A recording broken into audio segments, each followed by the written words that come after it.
Hello and welcome back to On with Leo and Hello Roman. and welcome back. Please hold. Hello, On hello, hold. welcome back. Hello and welcome back. Please hold. On hold with Leo and Roman. Hello, welcome back. Hello, welcome back. Please hold.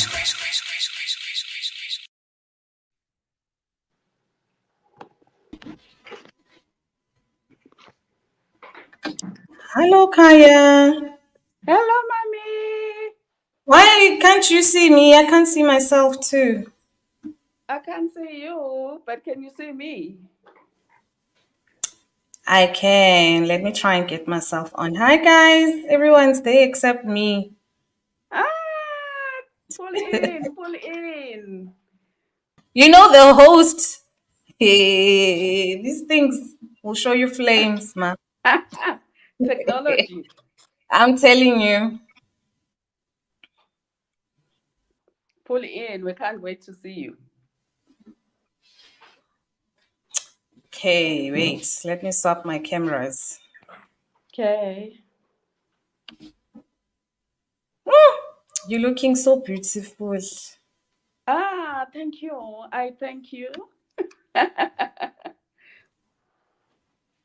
There I Ah, am. look at you. You are snapping yourself.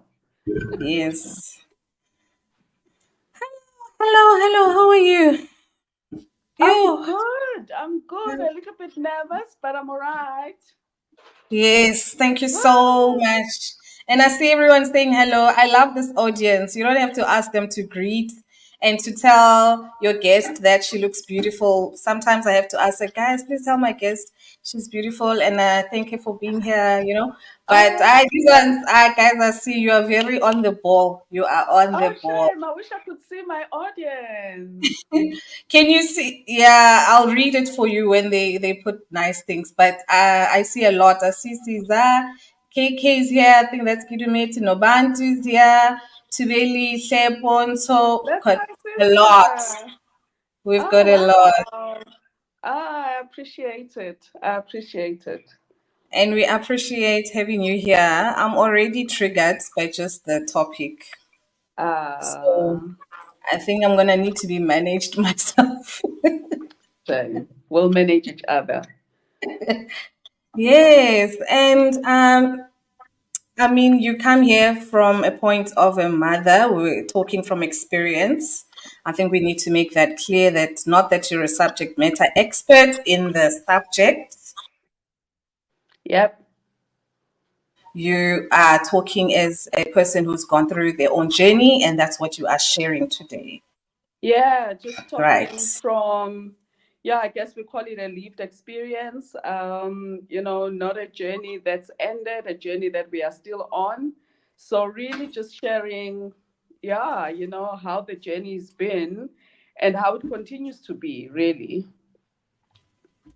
Yeah. So where did it all start, Kaya? I think, Mommy, if I can, maybe before I answer that, can I just take a moment with you Mm, and our audience, just mhm. to invite the Holy Spirit into this conversation? I think With that pleasure. is very much needed, just given the nature of the conversation. So I'm going to start by saying, Father God, we invite you into the space. We ask you to take the steering wheel. We ask you to orchestrate the conversation. We ask that what we talk about is not just our words, but a message from you, Father God. So everything that we impart during this conversation, let it have your light, let it have your guidance, let it have your lead. Ours is really just to be vessels of the message that you have to give to everyone. So we invite you, we thank you for being with us. And yeah, we ask all of this in the name of Jesus Christ. Amen. Amen. Liesel says, hello, Mommy and Miss Kaya. Okay, so that got me emotional, but okay, where did it start, man? Well, sure. it's been it's been probably 4.5 years, going to 5 years now. Wow. So it's been a journey. It's been a journey. I think a person has been born and is probably about to be 5 years in that time. Exactly. And it started very small. It started very subtly, just little signs of things that I'm here to say to parents and everybody that is in the position of a caregiver to a child, to anyone that they have been given responsibility to care for, to say, don't ignore the small signs. I think as parents, we always have that gut feel that something is Mm, not right. But I think in the current society, of being busy and of just being preoccupied by other things, we miss out on the little signs. We miss out on the basic things that you do see, but you kind of like, ah, no, maybe not that, mm, and whatever the case is. So I think for me, I remember very distinctly that it started off as things like giving simple instructions, like, please move this cup from here to there. And having to repeat the same basic instruction for like 4 times, 5 times, and the cup try still maybe hasn't. 20 times. Try 20 times. Yeah, and the cup hasn't moved, and you're thinking, No. okay, but this is like very basic. Like, why is this cup still there? And I think the signs one was missing was, you know, our child was absent. They were just not in the moment because obviously stuff had happened, stuff had been taken, and the consciousness wasn't there, and. So it was little things like that, the basic instructions that were not being followed, just the lethargy and the behavior. You can see when your child changes behavior, the way that they sleep, the way that they would sit and probably stare at the TV without any motion of I am watching, but basically just staring at the TV, and then I think for us, it got to points where we would come back from work and we would find, our beloved son just sleeping on the couch, sleeping anyhow, like somebody that really has just passed out. And you're thinking, but this is not normal, And as a mother, particularly, I would shout at him and say, wake up from the couch, go sleep properly in your bedroom, and whatever the case is. But over time, it was like, something is not right here. Mm, There's definitely a pattern that's starting to build, and I need mm, to just really look into this and understand what it is that's happening. Because, of mm, course, when you ask, they deny. No, there's nothing mm, wrong. Have you mm, taken something? No, I have not. mm, And then you kind of have to take their word for it because trust plays a huge role. But then at some point, as a parent, as a mother, you have to also just be like, okay, I think I've trusted enough. I think I've gone with this story for far too long. It's time mm, to act. mm. Yeah. So what were those? So those were those signs for you. But I mean, that could be anything. I mean, I have two teenage boys. I would think that's just how they are. They're just always absorbed in their phones. They just don't listen. But what is it that particularly like made you think that there was something along addiction? Or what were those signs about that? Because we could just think it's just a stage. That's an interesting question, Mami, because up until the day that I decided to take action, I still didn't think it was addiction. I still didn't Okay. think it was anything to do with, drugs or anything like that. It was really Mm, one afternoon that I got home and I found him sleeping in this particular manner that I was describing. And I asked once again, what's wrong? Is there something that you're struggling with? What's happening and whatever?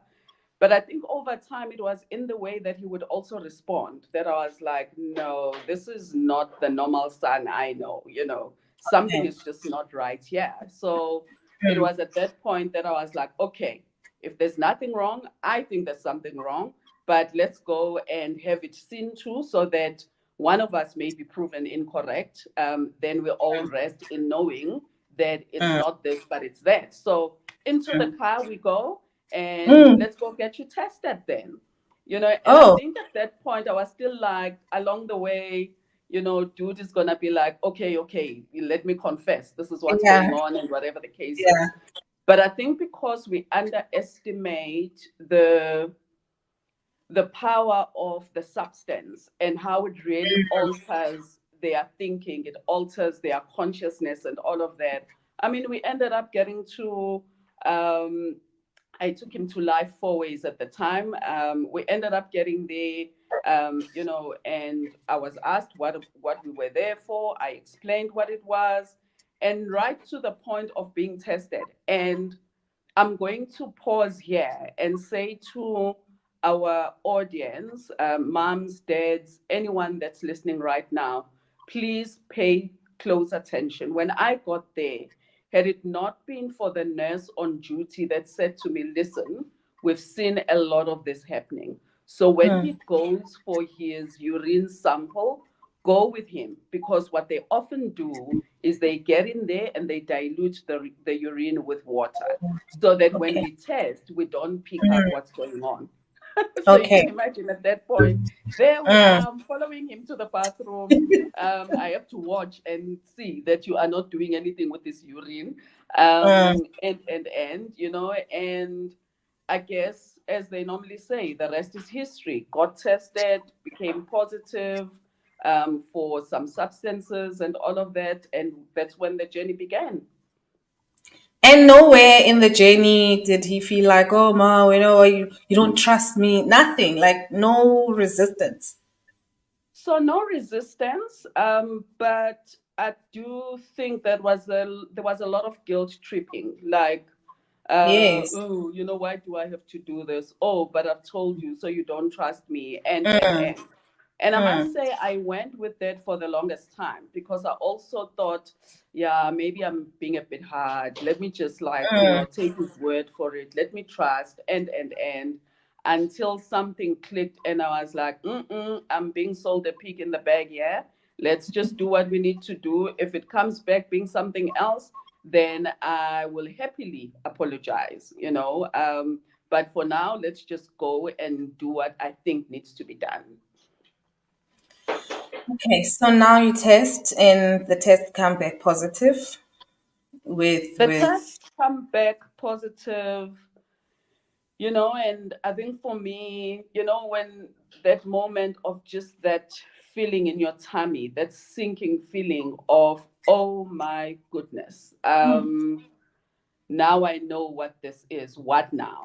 And then I started looking at, and obviously coming back home, having to say to my husband, listen, this is what this thing is, because I think the both of us were struggling with what could it be, and whatever the case is.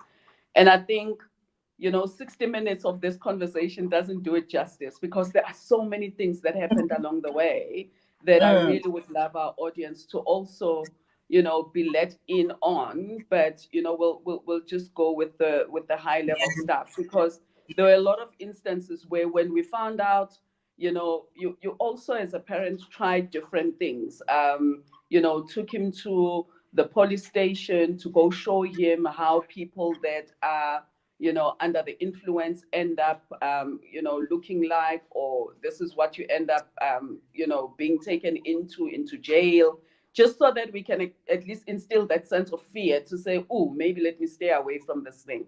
I remember one particular instance. My younger sister came with me to go, obviously, do this thing of, let's just instill a bit of fear in him, just so that he could, and looking mm. back now, it's a lot of dramatic instances that sometimes I sit back and laugh, because I'm like, yeah, hey, we've been at this thing, and we've tried so many things, and yet this is where we are still. I want to go to that moment where you say, then you get the result, then that episode in your stomach, I think how it made you feel. Was it guilt? What was it that you were feeling? Was it I think fear? nothing prepares you for that moment. Hey, I think it becomes a kaleidoscope of feelings. It's a mixed bag of feelings. So for me, I think it was guilt. It was shame. It was feeling like I failed as a parent. How could I have not seen this from right under my nose? It was a feeling of wanting to jump in and rescue the situation right there and there, albeit not knowing what I need to do actually. So it was a mixed bag of a lot of, yeah, feelings that were just not lacquer, but feelings that really also pulled me into a very dark space at that moment. And now, what did you do with him? Did you initiate rehab immediately, or what? What did you do? So you can imagine what happens in the car going back home. Oh you yeah, know that's another trip that I want to be in. Yeah, because there's a part of me that says, did we have to incur so much cost coming here instead of you just saying, look, I've been taking things? No, Um, I no, can't no, just. no, We no. can't just say it. Yeah. And of course, at that point, I'm the only one talking because now there's no dialogue. I've become a mad woman because this person with me in the car is saying nothing. And whatever the case is. At the time, that we found out, I think it was in grade 9, if I'm not mistaken. Ooh. Grade 9, grade 10, round about Mm, there. And I think it was at a time where we couldn't just say, okay, stop with schooling, go to rehab, or whatever the case is. To be honest, I don't think at that time we felt it was, or we thought it was as deep as needing to go to rehab. We felt it was something that you're still a child, you'll listen to reason, you'll snap out of it, and forgetting that when we are at work and we're going about our things during the day, he's at school, he's engaging with the very friends that he is sharing the substances with, the very friends that he's getting all of these things from, and it is just a nightmare. Um, did we lose our host? no, I'm here. Okay, so you don't click into let's tune into rehab immediately and all of that because I guess that's another stigma to all of this. Rehab is for people that are really, really like needing deep help. You have to really be someone that is, yeah, I don't know, at a point where there's nothing else that can help you except to be quarantined and put into rehab so that professionals can deal with you and so no, we didn't do rehab. And I think life carried on for another, what could probably be another year or two of just on and off. I think we could see at some point, excuse me, that he had stopped, and then I think it was his way of just getting us off his back, just to kind of put a front that he's kind of stopped and whatever. And then, boom, the next thing you see the same behaviors coming back and whatever the case is. And I think around year 2 of going through this journey, we decided, no, man, let's just seek help and get him into an institution and take it from there. And that was the first time we then put him at the clinic. And at the time, we put him at Akiso, and it was almost a mix of dealing with the drug use, but then dealing with anxiety, dealing with depression, because that's the other thing that I'd like our audience to understand and be aware of. That at times your loved one will say, no, I'm suffering from depression, or I've got anxiety, and whatever the case is. And this thing that I'm taking calms me down and it helps me deal with anxiety and. So I think for the longest time we went about, you get into a rabbit hole of trying a whole host of things until you get to the one thing that you think, okay, maybe this is, we've now landed on something that helps.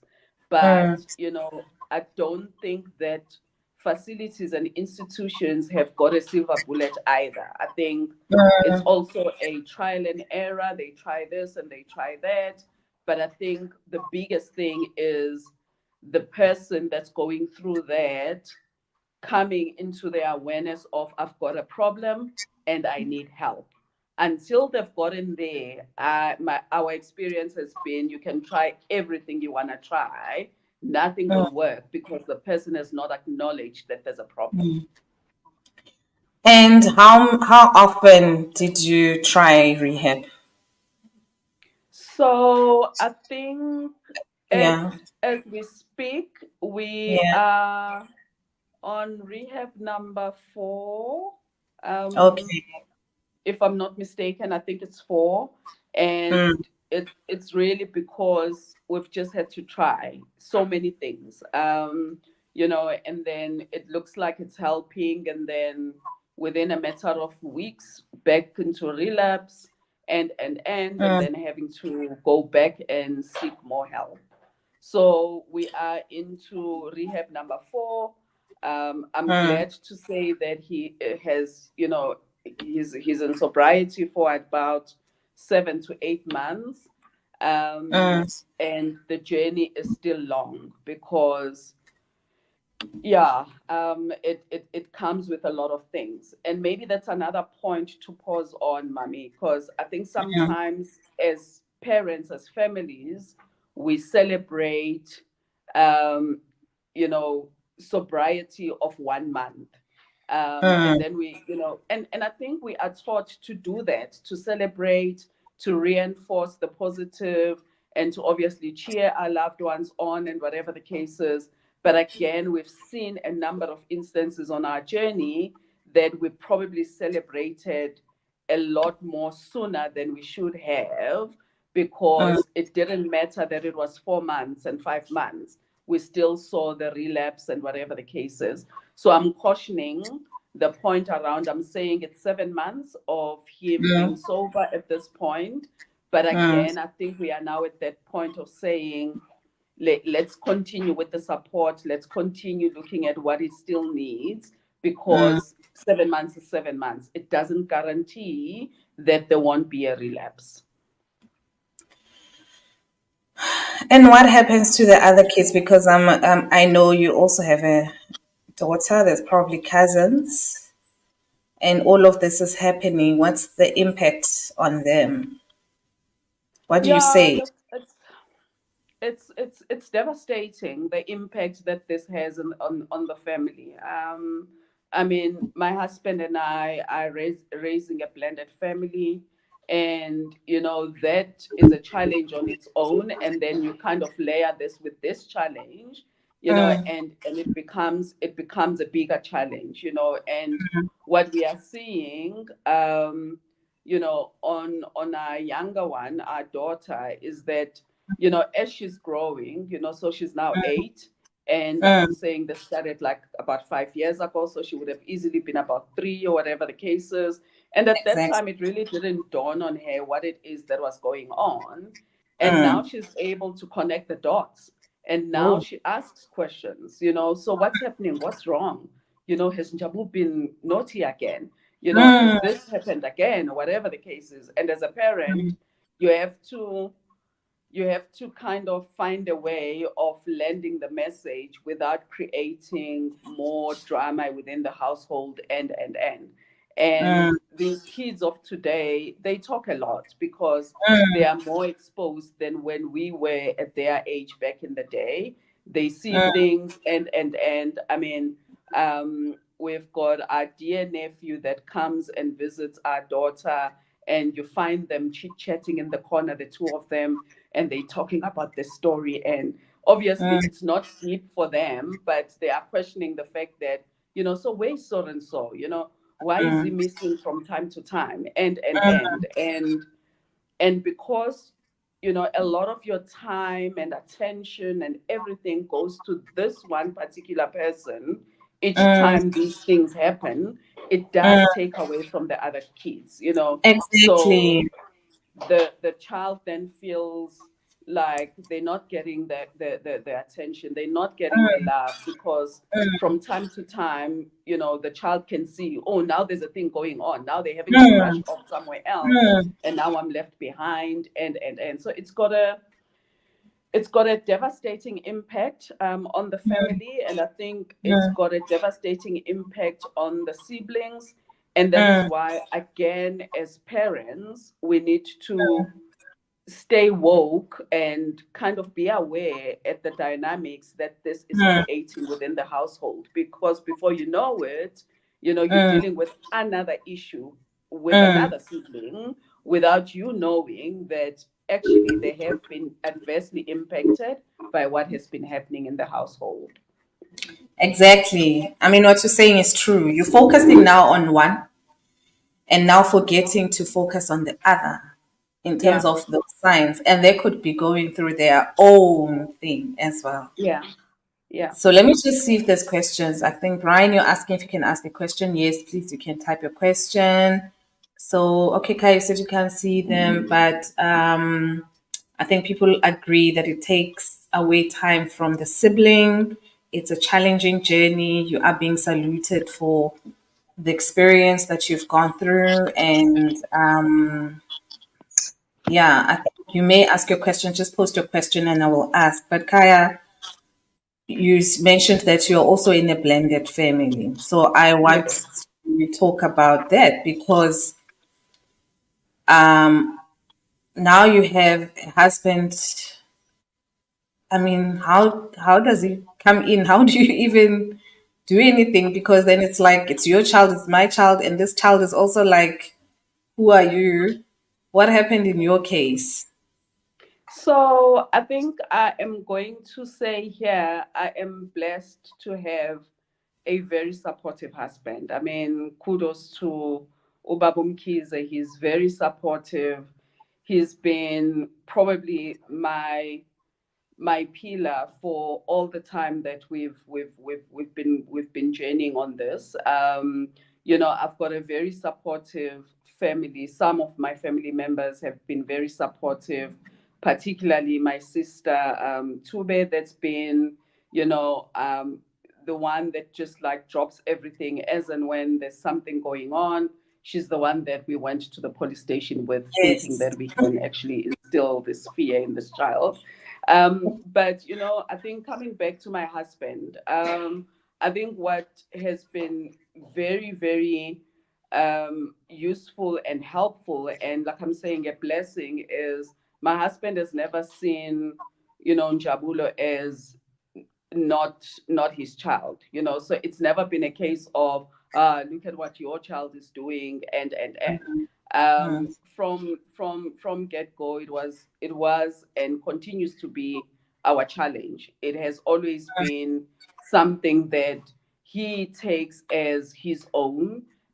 He owns it, and he is part of a solution of all the solutions that we've had to come up with all the time. So I think it helps when you are in unison, and when you are talking the same language, and when you're kind of walking the same walk. I do think it may become quite challenging when it's about, look, it's your child, and I will have nothing to do with that. So see to it and sort it out yourself. But it is strenuous, because from a child's perspective, and we've gone through this with our son, where it was because there's an element of guilt tripping. So I'm doing all of this because I think that one doesn't like me. So now you've brought in another person, and I don't think that they like me. So it's a case of acting out, and then kind of, seeking attention, and whatever the case is. So we've gone through that, which has been very difficult for my husband and I, because he's had to live through instances where he was almost being blamed for behaving the way that I'm behaving, because you've come into the picture, and whatever the case is. And God being good, we've managed to walk that journey, and to really constantly ask God to intervene, and to be in our lives in a manner that this does not create a divide in the family, but actually pulls us together even more. Okay, that's good to hear because you can imagine when this kind of a thing, what it can do to a family, to a marriage, even. And we know fathers are very strict, and Mm-hmm. their way of disciplining is just one way.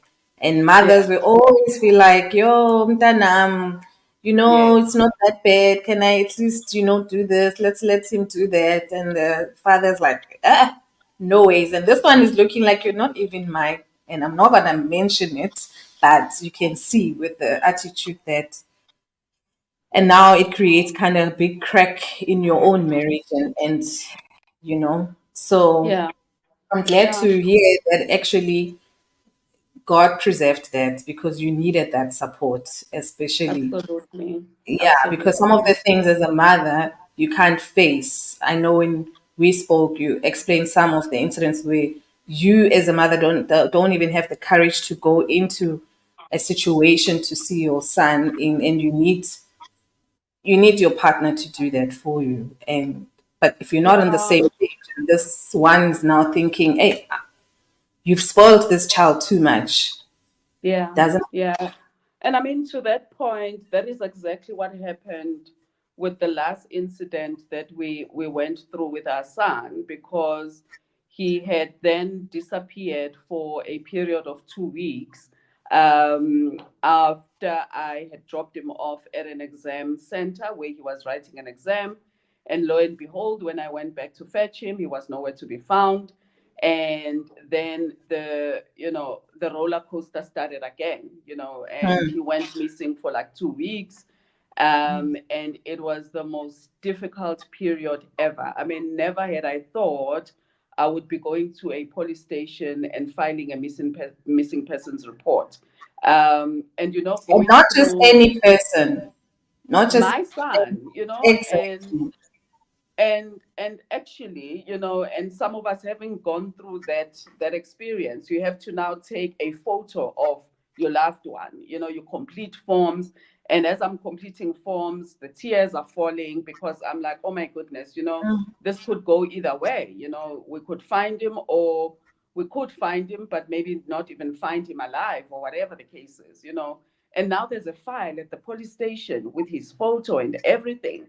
I remember eventually, when my husband and I went to the police station to now really say this thing is serious, you also have to deal with instances of judgment. We get to the police station, and there was Mm. this lady policewoman, or this lady police, that said to us, how do you even sleep? It's been 7 days. Your child has not been home. Nilala kanjani?" So you deal with that level of judgment as well, and my husband and I just looked at each other and we're like, yo, lady, just calm down. Can we just like do what we need to do here? Because when you tell other people what you've gone through, then it could go either way as well. You could get empathy, or you could get people that are like, what kind of parents are these? Like, I mean, you guys really. And God being good, we found him. And why I'm sharing this is to your point around, as a mother, there are certain things that you also need protection from. And at that point, my husband had to go and retrieve him from where he was found without me Mm. being there, because I Mm. think had I been there, it wouldn't have gone the way that it ended up going, because I probably would have gotten there and I would have been a mess, and I would have cried and created drama. With them as men, they can get there, do what they need to do without actually having a slippery slope like what some of us as females would do. Mm. Mm. I've noted Brian's question. There's a question, but I just don't want to lose my thought here. So now you've got conflict, right? I mean, okay, we know we've heard stories about also the fear or the danger that comes with a person who's also addicted. I think I mentioned a Netflix story about a lady, Cape Townian lady, Ellen, I think it's Ellen Pakis, who Mm. also had to eventually get to a point where she murders her son, who was Mm-hmm. just on drugs, and she's done everything, and there's a lot, and the fear, the I mean, it's an old movie on Netflix, and everything that Yeah. has happened, everything they've gone through, she ended up having to, decide on such unfortunate circumstances. There's a specific fear for you and the family because you don't know what the person's thinking, feeling, and needing. Mm. And Yeah. like you said, like they're numb, you like don't even know what you're feeling. I'm just imagining how that went for you because now, as you're saying, now you had to go find him. You're finding him at what state? And I'm probably thinking, this is me now in my head, thinking you're bringing them into your space, but that fear of, hey, are we going to sleep? Like, I want my child at home, but I want my child sober. And if they're not sober, you are also not sure whether you want them in the house, and then there's other children in the house. Did that happen for you? Kind of like, that conflict. So let me share the experience before this last experience, because the Okay. experience before this one, I got a call when I was in a meeting at work, and well, I wasn't at work. I was sitting in my car taking a Teams meeting, but sitting at my daughter's school because the meeting was happening at a time where I would have to then jump out and fetch my daughter so that I'm not Okay. late for her. So I'm Okay. sitting in this Teams meeting and the phone keeps ringing and it's just unrelenting. And I'm thinking, okay, this person is disturbing me. I don't know who this is. And so I ignore it. But it just keeps ringing and it keeps ringing. So I'm like, okay, when you do the BRB on Teams, be right Mm. back. Let me take the call. So I Yes. take the call and there's a lady on the other side and she's like, I'm so and so calling from this place, and I've got so and so that's walk in, that's a walk-in patient coming to admit themselves. So I'm like, no, that's not possible. That so and so is somewhere else. I don't know how that so and so is there. And she's like, no, but your son is here, and the reason we're calling you is because he's provided us with your medical aid details, and we can't admit him until we've gotten consent from you. So you can Mm. imagine at that point, my head is spinning. I'm like, what is going on? Quickly had to sort something out, get my daughter home, and whatever. Off I went to this place. And I'm trying to explain the fear that comes with what to do with your loved one at that point. Got to the facility and they were insisting, obviously, that they wanted to admit him because there were also signs of psychosis at the time, and as someone that had gone through this like time and time again, I was like, lady, psychosis my foot. I am taking this one home. Mm. So if you do anything out of whatever psychosis telling me about, there's gonna be trouble. So get in the car. So we get in the car, come home, and he had to then shower and get a change of clothes. And as a mother, you're still like, oh, I guess you're hungry. Let me fix you something to eat. I No. must say, at that point, deep down, I didn't want to fix something to eat, but I thought, okay, let's be humane about it. Mm. And when it was time to sleep, I'm like, okay, but now what happens now? Because I can't let this child go and sleep in his room whilst I'm in my room because anything is possible. We might Mm. wake up and it's gone again. Mm. So there we are, all sleeping in one room because I said to him, pull in, come into our room. You are Mm. sleeping with us. And I remember distinctly at that moment, he looked at me like, you're crazy, right? I'm like, I am not. You're coming to sleep with us. So came into our room and all of that. I collected every single key that we have in the house. Every door that has a key, I took the keys out and whatever. And you can imagine me with this bunch of keys, putting them under my pillow because I'm like, if anyone wants a key to anything, they would have to come through me. Through you. Mm. Um, and that talks to the fear because I was Mm. fearful that Mm. anything is Mm. possible. This one might just leave during the night and whatever the case is. So the Mm. fear is real. Again, you get thrown into a lot of feelings of just not Mm. knowing what to do. Mm. But you solve for it the best way you know how at the time. Did you really sleep? With one eye open, Yes, with one eye open, and with every little noise that I heard, I would be up on my feet, and I look at this one and he's like flat out, like gone. And I'm thinking, okay, I'm the one that's not sleeping here, and look at him, he is sleeping like a baby. Yeah, of course, of course.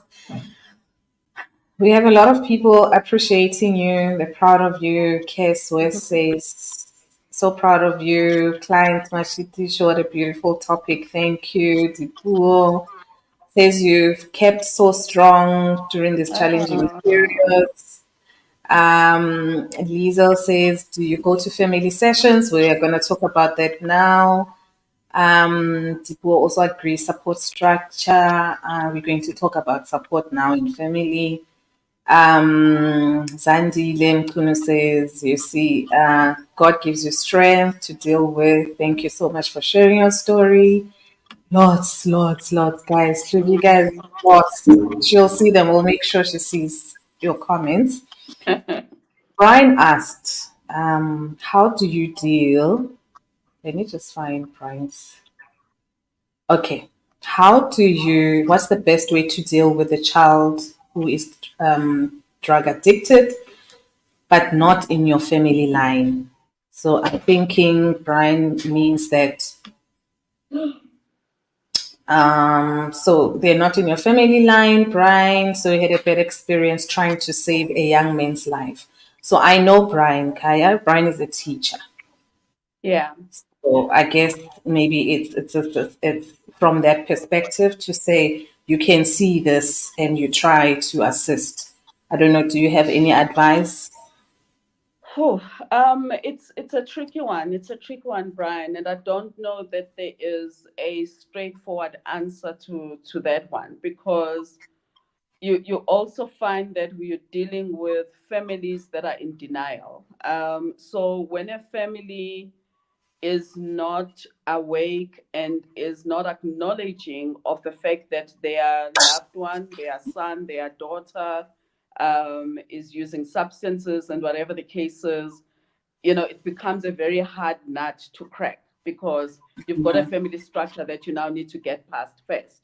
Mm, And, we also deal with instances of, so ngena when, how does that mm, even, how does mm, that become your issue and whatever the case is. So it's very much dependent on how open the family would be to something mm, like, this is what's happening. Actually, my mm, husband and I dealt with an instance like that, because we found that Njabulo had a friend that he was very close to that stayed in the same estate as ours. And when we approached the mother to say, by the way, this is what we've come across, this is what we are dealing with our son, and unfortunately, your son is in cahoots with our son, and they are both using substances.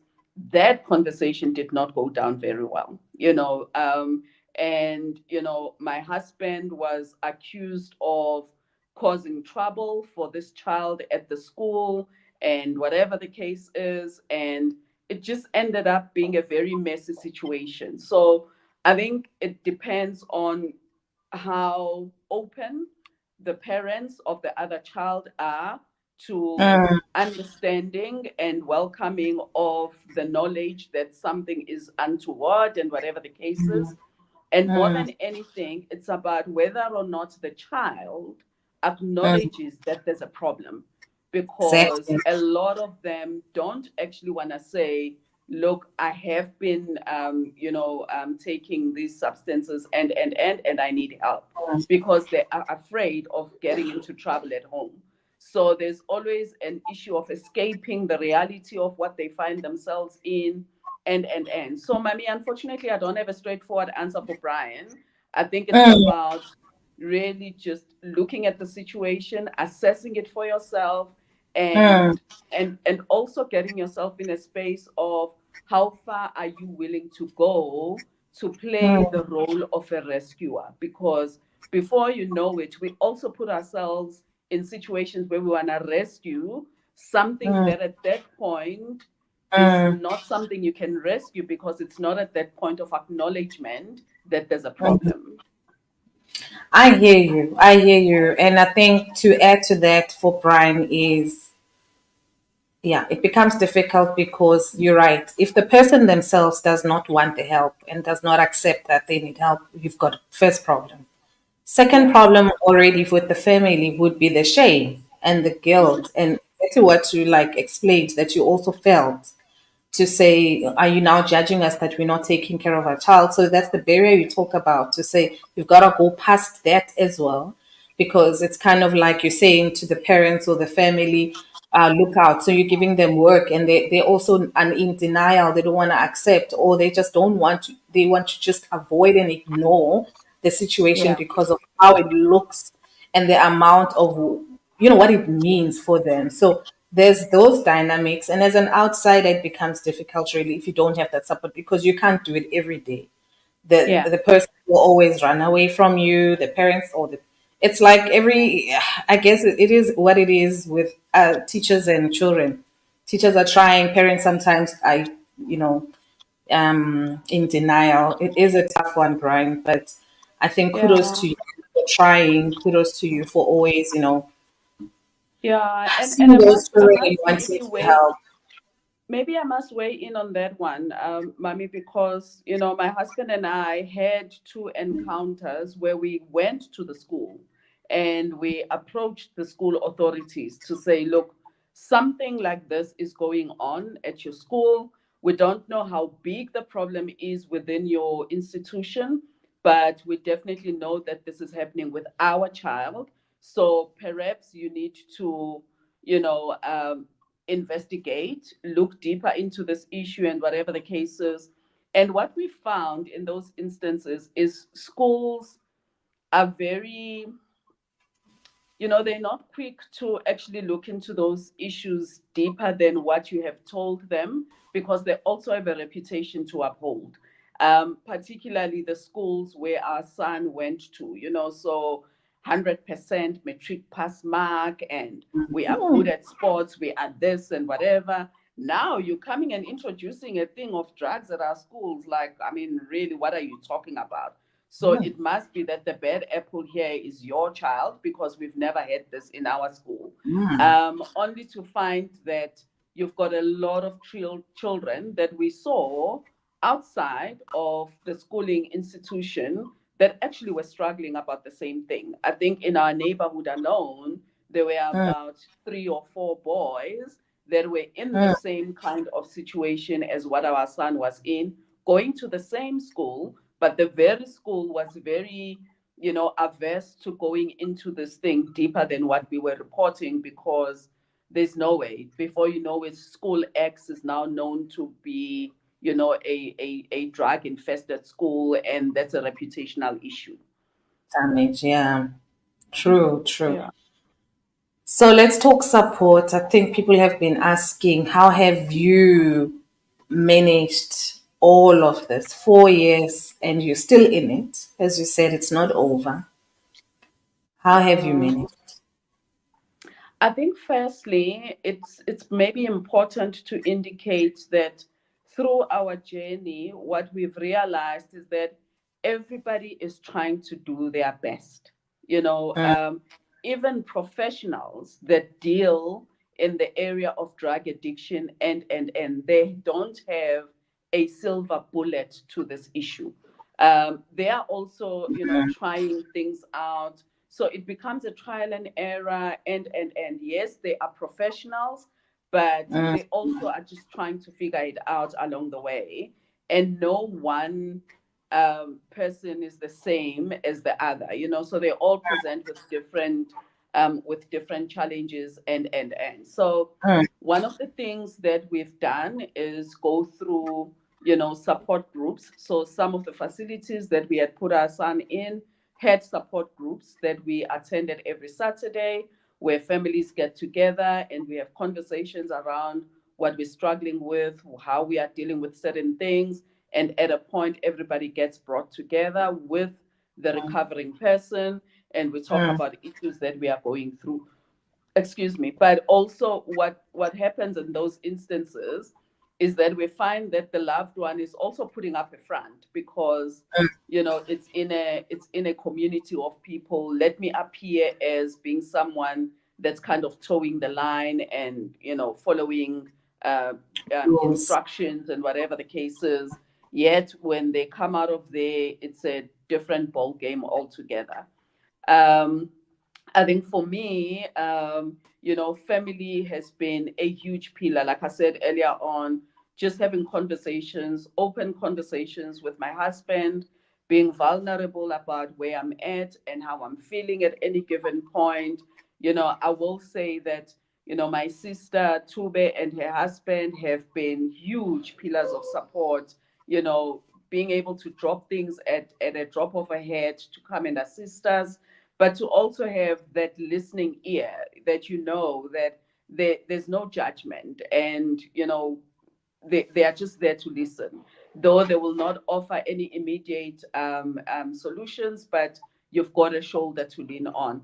I've got a Mm, circle of friends, some of whom are on the call. I'm very happy to know that I really, really am able to reach out to and have conversations with, and.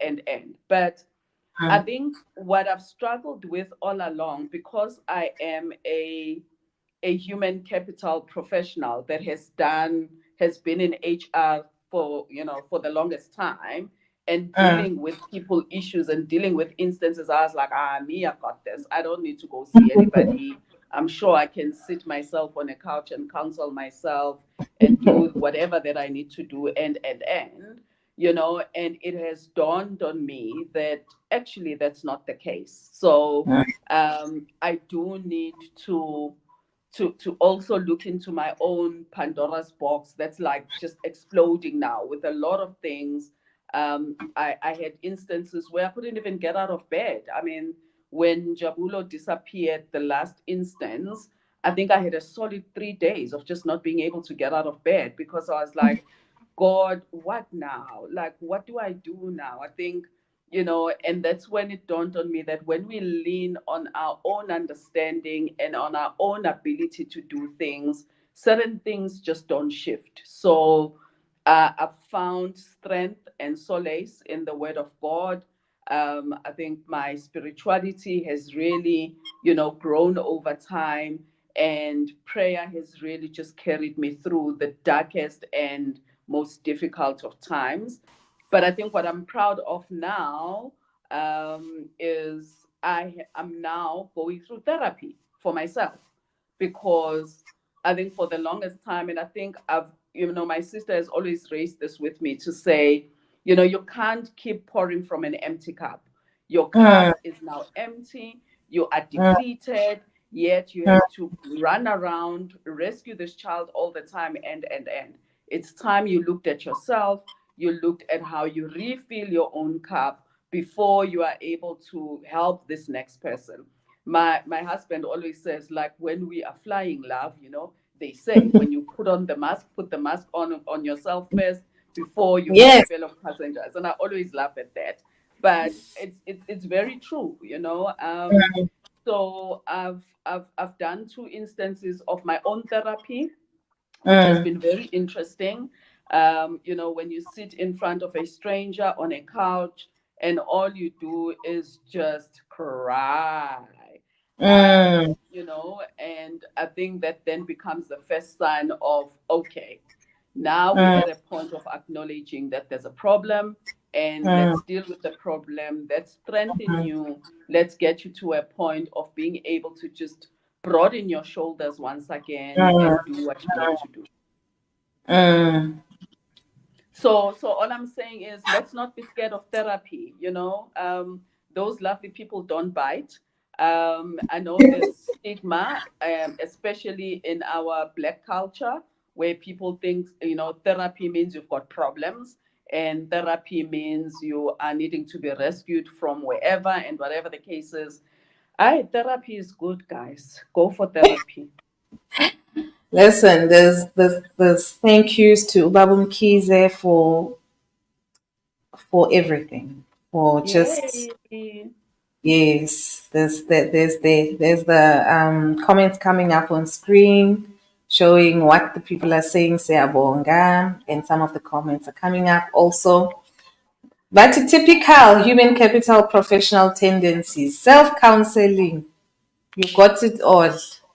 Yeah. And Me, we I was never like, I seek don't need help. to go see anybody. I've got this sorted. Like, I mean, why must I go pay someone else? I'll pay myself. You'll figure it all out. I know Yeah. we don't have enough time, but I know people will stay with us a little bit. I just want to go into boundaries. Oh, yeah, there's a comment I wanted to say. Says, at some point, I got a call saying my brother is going around selling headboards. The time we had sold anything, he had sold anything he can lay his hands on. I mean, this is typical of the addiction and how And far it can. I know where that comment is coming from because there is a dear sister and a dear friend of mine, and we've had deep discussions about that. And we've laughed ourselves silly because it's like, can you imagine Omuntu walking around with a headboard and selling those things because they want a quick buck and all of those things, you know? So it's yeah, But you're fortunate you didn't get there, Kaya, where your house is half gone. yeah, although, you know, I had instances of noticing little things that I'm like, okay, there used to be a thing like this. Where is it now? Uh, So much as we haven't lost things in the house, there was a time when Jabulo left because he felt he didn't want to live with us anymore. Our rules were suffocating him, and he was just not going to stay with us anymore. And we allowed him to do what he needed to do at the time. And you know what he did? He took mm, everything he owned, you mm, know, which was his wardrobe that had mm, all kinds of brands that these mm, youngsters wear these days and whatever. At the time I was called to that place where I needed to go and fetch him from, he had none mm. of it. All of it was gone. Gone. So you can now put one and one together to see, to know Mm. where that went because it was all then sold. I wanted to touch on the boundaries when it comes to family, friends, availability, boundaries you've had to set maybe for yourselves and for your family just during this time. How have you worked around that? Yeah, the family thing, hey, is a big thing because family gets it and family doesn't get it, you know. So when you think they get it, they actually don't get it because Mm, you know, you then hear of little whispers behind your backs about, you know, what you could have done, mm, and how you obviously have failed to do XYZ and whatever the case is. You know, but I guess that's family, hey. We are born into families that maybe at times we would not want to kind of be part of, but hey, that is what we've been dealt. And and Kaya, honestly, in defense of family, I think all of us we may have probably thought we understand, but we don't fully understand. There's some points where we're like, is it really that bad? yeah. And I mean, I will share a situation or an experience when Jabula had gone missing, and you know, family was up in arms because at the time I was like, no, I'm not gonna go look for him. He doesn't want to be found. He left home deliberately Mm, because he doesn't want to be found. I've gone mm, through this far too many times and whatever. I family, they like, how can she be like this? What a bad mother. We are gonna go look for the child and whatever, you know. So me, I was like, I be my guest, go do what you need to do, you know. And in some instances things were done without our knowledge, which is mm, very help you know, which is very hurtful because mm, some things were like, you know, you think, okay, we are family, but why don't you tell me about the things that you're doing? But anyway, it's resulted to nothing. So, well, it's your case, it's not my case, you mm, know. So I think it becomes quite important to have conversations with family to say, mm, this is where we are, you know. So you remove mm, the mask, you remove the mm, shame, you remove the embarrassment, have the conversation. So as an mm, example, I come from a family where if there's a turn up, there's like a lot of alcohol, there's mm, people smoking, people do. mm, Njabulo cannot be in that environment, not whilst he's going mm, through recovery. So what it Correct. means then is that in instances like that, I've had to say to family, where there will be alcohol and smoking and whatever the case is, you would have to excuse us because we can't be part of a setting like that because it Mm, triggers our loved one. You mm, know, then it would have to take a family that's very understanding and family that's empathetic and that actually gets where you are to understand those dynamics before it is labeled as they think they're better or now they don't want to come to our things or whatever the case is. But reality is we can't be in settings where he will be exposed to the very things that trigger him at this stage. correct. Mhm. Where are you now, Kaya, personally, with everything?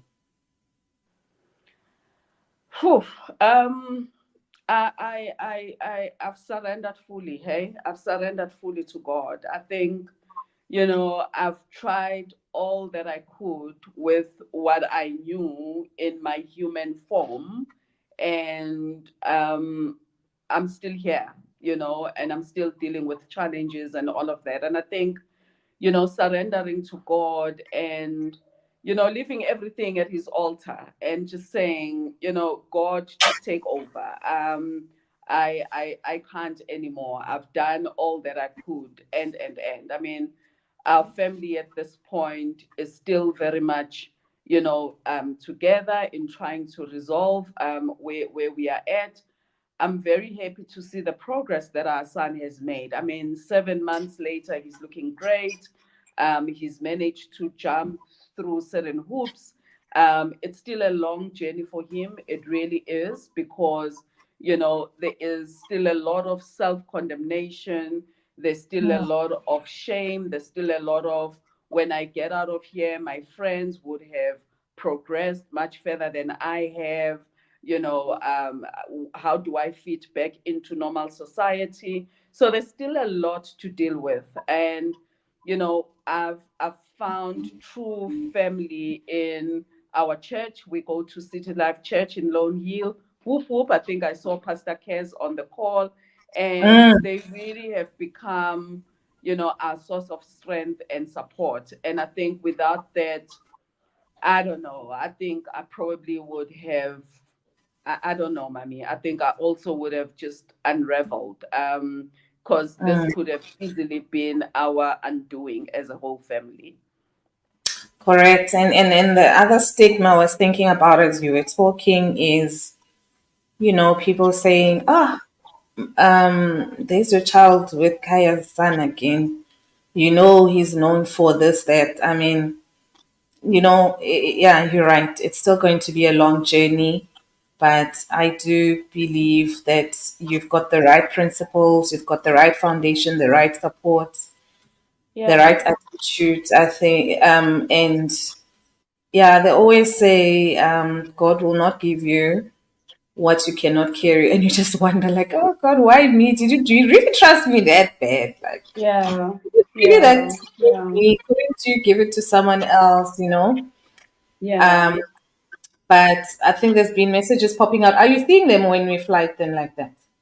I The did message. see some, Oh, and I see Pastor Cases now. yes, yeah, there's a message. um, so I did see some that were popping up. I do want to say, Mommy, just on the point of, the strength that God gives you and how God never leaves you to battle on your own. Some of us, I don't know whether we know some of the Bible stories, but we all know the story of Shadrach, Meshach, and Abednego that were thrown in the fiery furnace, and God was with them, and they came out with nothing of a burn or anything. Yet they Mm, were in a fiery furnace that could have killed anybody. But because God was there with them, they came out still alive, and whatever the case is. And I think before we close, I do want to read something from a beautiful book that my sister bought me. It's called Bible Promises and Devotions for Difficult Times, and it mm, says, you know, for for we all stumble in many things, and that's taken from James 3, verse 2, and it says, But he said to me, my grace is sufficient for you, for my power is made perfect in weakness. Therefore, I will I will boast all the more gladly of my weakness, so that the power of Christ may rest upon me. For the sake of Christ, then I am content with weaknesses, insults, hardships, persecutions, and calamities. For when I am weak, then I am strong. So, when we read that, and I think it's James 3, verse 2, and then Second Corinthians 12, verse 9, and it's really just about that.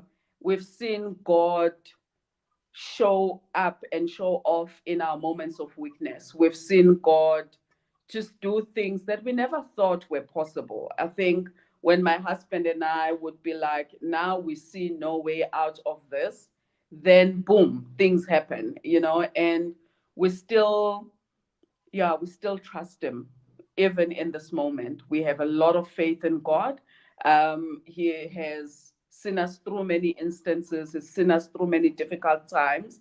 And by the way, let's all remember, God has got a track record of delivering. There's never been one instance where God was defeated and he never delivered to his promises. So there we are. There we are.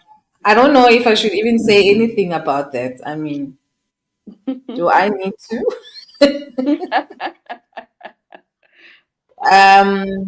They say you are the true Deborah of our time. Kaya, thank you so much. Okay. I know for you this is hard to share. It was not even easy for you to get to a point where you can share. You've already told us that you would just sit in front of somebody and cry. But I know also when you spoke to me to say, Mami, I'm ready to talk, it was like I just want to destigmatize this whole situation, Yeah. remove the shame out of it, remove everything that is covering, because you don't want to put more power onto it.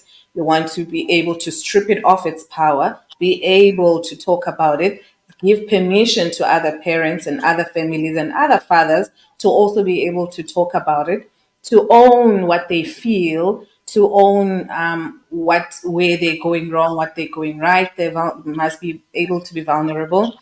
You've said it yourself that you're also a professional, and sometimes that is also the judgment.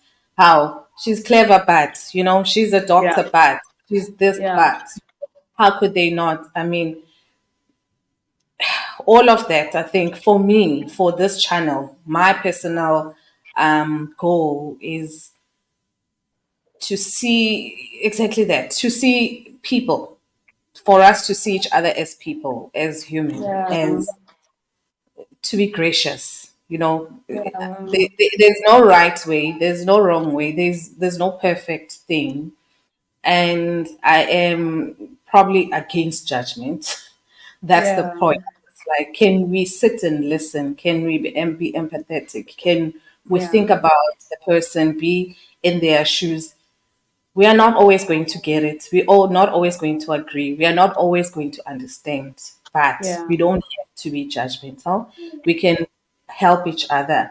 We can support each other. And that's probably the message I try and push, to say, you know what, as much as we have this, can we look at it in another angle? Can we look at it in Yeah. another way? What Yeah. is it that we can do to open up and get and support each other? And that's why I was happy to say, listen, for me, I'm happy to have the conversation. I have teenage boys myself. I probably wouldn't have thought about it. You probably handled it much better than I probably would, but Yeah. I thank you for trusting me with your conversation, with your story. I am truly, truly, truly, truly grateful. Mm. And yes, we love you very much. Yeah. We thank you. We're going to probably watch this over and over again. And I see everybody saying, thank you, amen. God never loses a battle. We love you, Yeah. Khaya. You get so much love and strength to you and your husband and your daughter and to Njabulo. We're probably going to see him big, big, and we're going to think about this moment like it was nothing. No, So absolutely. And that's what I want to say. Look out for him. He is, God is doing a good thing with him, and he's going to come out. better than than what he was. And I think God has got a purpose for him, and this journey is not a mistake. It's a journey that he needs to go through, because he has to share his testimony with those that are battling with what he has battled with. And I do want to And say, Mami, thank you for the opportunity. Thank you for the platform. May God bless the works of your hands, and may you really, really be, you know, may your territory be expanded, and may you continue offering this platform to the likes of us and others that have a story to tell, but maybe don't know where to start and how to actually start telling the story. So thank you a lot. I appreciate you, and I love you very much, and hope to see you again in Joburg, and we can have, scent and cake at the Maslow like we did. yes, of course. Oh, and thank you for our audience. We still have so much. I know, guys, we could talk all night, and especially me, I could speak all night, but it is work tomorrow. And thank you for being with us. The conversation will stay on YouTube. Please look at it again, share it with people that you know need it. Support me, support Kaya. I always think, like gift of the givers. The reason why they're able to respond so quickly is because there's people that are supporting them. But the person that's supporting them is not the person who's really in the disaster. You understand what I mean? Because Yeah, sometimes you kind of think like, I don't subscribe to this because it's not my type. The thing is, there are people that need to hear, or that where the message needs to go, and that's where you guys come in when you yeah, support, when you do all of that, so that somebody else that needs the help or the to get access to the conversation is there to help. And that's how yeah. I always think about it. So, man, why don't these people subscribe? Okay, they may not need me now, but somebody does, and their job is to just So help subscribe, no me shoes. grow. Oh, Yes, yeah. yes. Thank you, Kaya, and good night. And thank you, Thank everyone. you. Thank you so much. Bye. Bye.